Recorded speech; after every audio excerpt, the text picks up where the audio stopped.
not too long ago, and the presidency kind of just fell in my lap. So really, they're really pushing this club out, which is fantastic.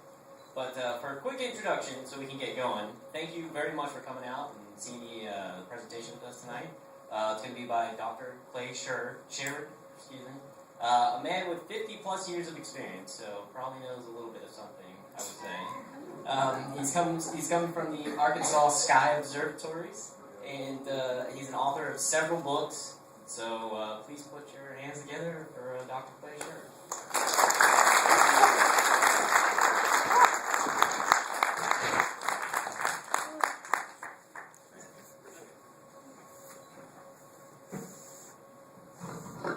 The teacup goes wherever I go. It is tea, I see. Thank you, Jose, and thanks for the Pensacola State College, Dr. Stout and Dr. Wooten, and the clubs and the student organization.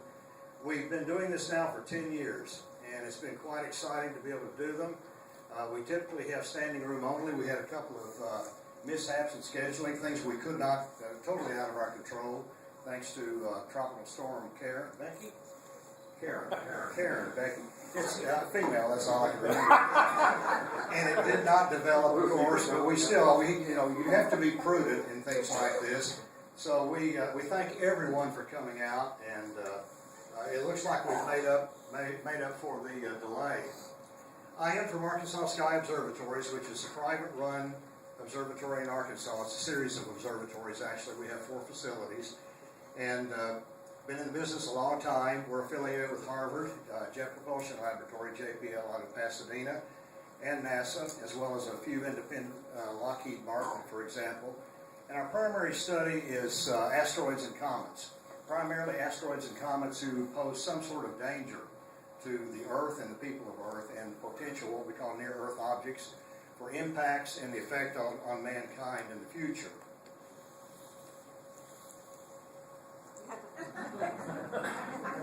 And if you haven't been to one of my talks, folks, you know I mean this.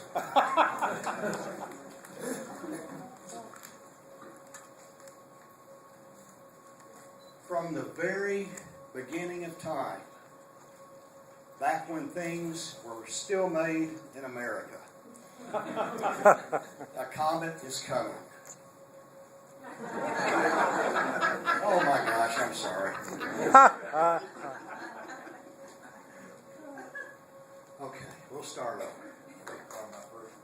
From the very depths of space, in what might be the most distant expanse that you can go to in the solar system, and still be connected somehow gravitationally, emotionally, spiritually to our own leader of the solar system, our own sun. A comet is coming. And this is a very special comet for us. This is one that has never been around before. And astronomers are very excited about it. And as you're going to see, there's a lot of reasons that we're going to be excited about it. It's only been 200 years since we actually had a handle on what comets really were. Before that, and even up to today, we still have people that believe that comets are mysterious orbs. They're foretellers of doom, soothsayers of disasters. And yet we finally are beginning to get a handle on what they are, and yet every comet is different. Some pan out, some become spectacular, some fizzle. There are probably many of you in the audience, and it would date you, so I'm not going to have you raise your hand. I remember it well, Comet Kohoutek of 1973. It was an absolute disaster. The world stood on its hands because Dr. Brian Marsden of the Smithsonian Harvard Observatory, who's a dear friend of mine, passed away last year, had predicted that it was going to be the comet of the century. The comet that was going to make everyone realize just how important comets were to our understanding of our own lives. And the comet never developed. We couldn't even see it naked eye. Star parties all over the world. People were so excited about this. Front page of the newspaper. It made the front cover of the Time magazine, Newsweek magazine. Everyone was excited about Kohoutek. No one ever saw it. So the question is on ISON, is this going to be the comet of the century, the comet of the decade, the comet that you will remember because you got to take your family and your friends, your neighbors, and go outside, perhaps come out to a star party here, somewhere in your own community, and enjoy the sight that only a comet can give you. Folks, these things are spectacular. I'll never forget my first real view of a comet. I've probably seen thousands of individual comets. My comet log from my observatory goes back to 1966. And I've got comets on there that hundreds and hundreds, thousands, that no one has ever seen except astronomers. Little tiny orbs, little tiny points of light. One morning in 1975, I walked outside in a March morning. It was cold. The dew had cleared. The frost and everything was still on the ground. And I looked out to the east, and it was dawn. I could see the glow from the sun coming up. And without any hesitation, my attention was drawn to the eastern sky, right on the horizon, and rising up was a comet that we know as Comet West. And this was only 2 years after Kohoutek, so no one paid any mind to it, because Dr. Marsden for sure was not going to go out on a limb and say, hey, this is going to be the comet of the century. Never mind 2 years ago, this is the one. That comet, folks, was the first thing that gave me a sense of how ancient people were in absolute frozen fear of comets. Because this thing stretched from the horizon. Some of you that I know in the audience, and we've talked, have seen this comet, saw it at some time in the past. The thing was spectacular. It looked like a ghostly orb. It looked like something that was coming up, haunting the landscape. It was absolutely remarkable. And so we're hoping that ISON might actually rival that comet and be that comet. But we don't know yet. We do have some really late-breaking information I'll share with you in a little bit. And it looks like it may pan out to be quite a comet. And I am going to go out on a limb tonight and tell you what I think is going to happen to it, and I think I'm going to be right, because I've studied a lot of comets. One of the things we always have to remember about comets is that there are kooks out there. And I say that lightly because most of us are kooks in our own way, and I certainly am. But in the case of Comet Hale-Bopp in 1995, Hale-Bopp, and you'll see a picture of it, a close-up picture taken through the Hubble Space Telescope in a minute. Hale-Bopp had a little visitor following it, a fragment of the comet. And it was announced by the International Astronomical Union that it had a companion following it in space. And this was immediately interpreted by a certain individual that just needed some sort of excuse for his cult to drink tainted Kool-Aid and put on tennis shoes and all die. That this particular thing was following it, and it happened to be a UFO that was going to destroy the world, and he announced the second coming, and a lot of his followers killed themselves. What a lot of people don't understand in astronomy is that if we see an asteroid coming toward us, and we have plenty of notice, which is usually not the case, people react in two different ways. Either you want to find out more about it and study it, or you go and you break into stores downtown and steal TV sets knowing the world's going to end tomorrow. We are two types of people, and we react differently to different things. Cults are one of the things that always seems to develop when disaster is imminent. And comets seem to still, even though we understand them better than we did back in the Dark Ages, comets still bring a sense of fear to most people who hear about them, because there's just something instinctive in the human psyche that makes us think that there's something devastating about comets. Comet ISON was not discovered by Mr. ISON. There's no such person.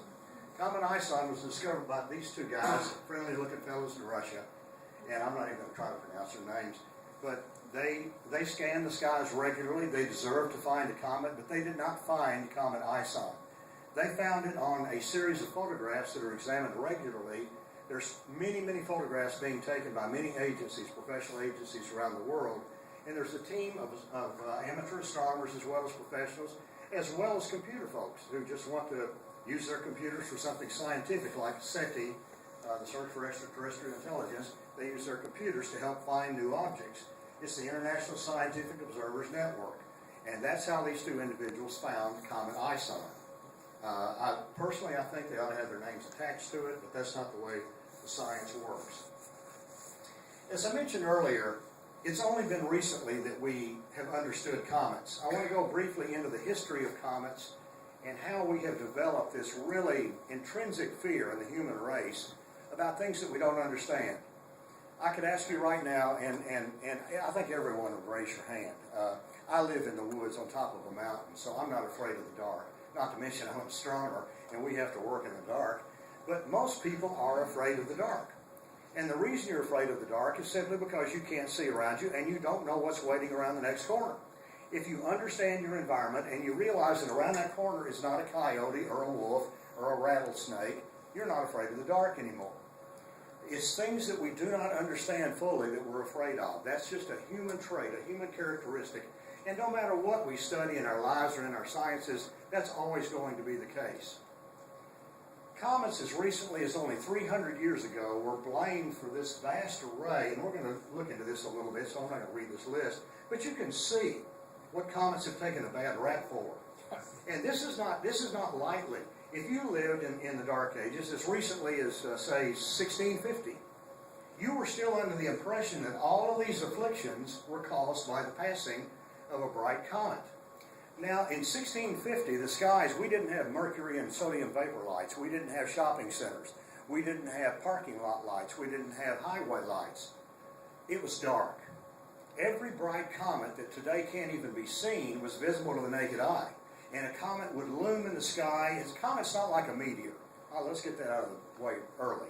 Meteors streak across the sky. There's a distinct difference, which we'll talk about. But comets linger. They show up in the sky and they hover. And they move very slowly against the background stars. So over a course of a week or a month, you yourself as an individual sitting on a planet can actually watch this orb move and grow and sometimes oscillate. Sometimes they actually undulate their light and their shapes and their sizes. And it's an incredible sight. It looks like a ghost. Okay? A really bright one, a really good one will scare the fool out of you if you don't know what you're looking for. So this is kind of common. If a malady happened, if your hen suddenly started laying purple eggs and there was a comet in the sky, what would you do? You'd blame it on a comet. You didn't want to be a bad farmer. You weren't going to go to the market and say, my hens all lay purple eggs. It's that comet up there that did it. And it's going to be gone, and I'll be back to normal, so don't blame me. Galileo first turned his telescope to the sky in 1610. And when he did, he looked at Jupiter. He discovered the moons of Jupiter, the 4 Galilean satellites, and several other things, and was put under house arrest because his discoveries allowed us to realize that the Earth may not be, he didn't say it was, he said it may not be the center of the universe, that the sun might be the center of the universe. He was the first one to kind of propose that idea, and he was, by the popes in Italy, he was put under house arrest, and that's where he spent the rest of his life. The perpetuation and this suppression of scientific thought continued into the 1600s, all the way through into the 17 and even 1800s. From William Shakespeare, when beggars die, there are no comets seen. The heavens themselves blaze forth the death of princes. He was referring to comets in this particular passage. Writers partook of every bright comet in the sky, and they magnified their importance. A very short time later, after Galileo first turned his telescope to the heavens, he didn't see a comet as near as we know. We don't know that he ever looked at a comet. But Sir Isaac Newton, in 1680, only 70 years later, using all the comets of antiquity, instead of being scared of them, he said, mathematically, maybe I can sit down and deduce why these comets move, where they came from, and where they go. He wasn't completely accurate on everything, but that's his actual orbital plan that he drew out, sketched out on a piece of paper, based on all the comets that he knew about. And he proposed that the comets come from deep space, a place that we did not know about, and orbited the point B over here on the far left side for you. That would be the sun. And then slingshotted back into space and headed on back out again. And lo and behold, just like so many things that Newton did, he was correct. Using Newton's assertions, Sir Edmund Halley, he never got to see his comet. Most people don't realize that. He didn't discover a comet. He never even saw his own comet. But he used the basis that Newton had laid the plans for, and in 1705 said that the comet that everyone has been seeing for centuries and centuries, and way back into almost prehistory, they were the same comet. It was coming back every 76 years, and he postulated that the comet would come back in 1758, and it did, and he had already died before it had a chance to come back. But even as it came back, and these two guys were dead on, they knew exactly what they were talking about. I'm not going to read all this. 1722. While all this was going on, and we were beginning to see a dawn in scientific thought, we had the plague year. And the plague, of course, in the western world of Europe was devastating. And, of course, there were comets in the sky, and there were about 3 bright, very, very bright comets in the sky. And Daniel Defoe wrote about them. And some of you that are quick readers can read this, and if you can't, look it up because it's really worth looking at. What Daniel Defoe did was set us back about 300 years by using this. He described 2 comets. The one that was associated with the plague. See, we had fires and we had plagues. The plague was just the most gloomy. I don't know what it was like. I wasn't living then, but I can imagine that it was a very devastating and gloomy and very dark time for humanity. And he associated a comet that was in the sky right in the middle of the Black Death to be something very languid, very solemn, moving very slowly and barely visible in the sky, sort of encompassing the stars, he said. And then there was another one, though. There were fires all over the place, and the fires actually got set because they were burning all the dead bodies. And there was another comet. So he associated the comet with the burning dead bodies as a bright, vibrant, vivid. He said he could almost even hear it. It was sparkling. He could hear sizzling coming from this comet. So by this time, the work that Newton and not Galileo, but Newton and Halley had done pretty much was destroyed by Daniel Defoe in his great work, The Journal of the Plague Year. Let's look at Halley's Comet because it has been instrumental in getting us to where we are.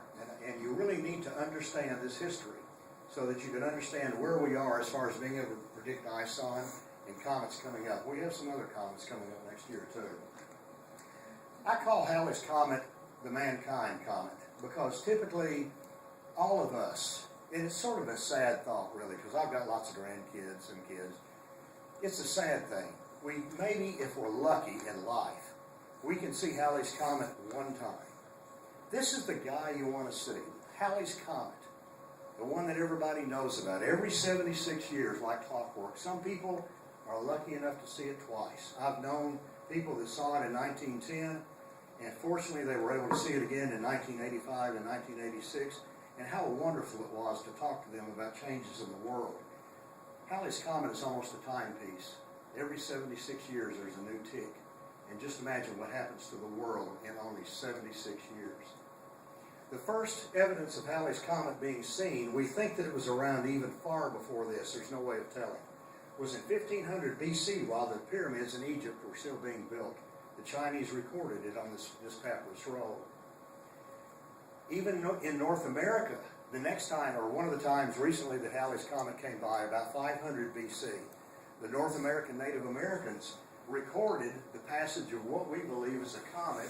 I don't have a pointer, but you can see the cometary shape in the upper left-hand corner.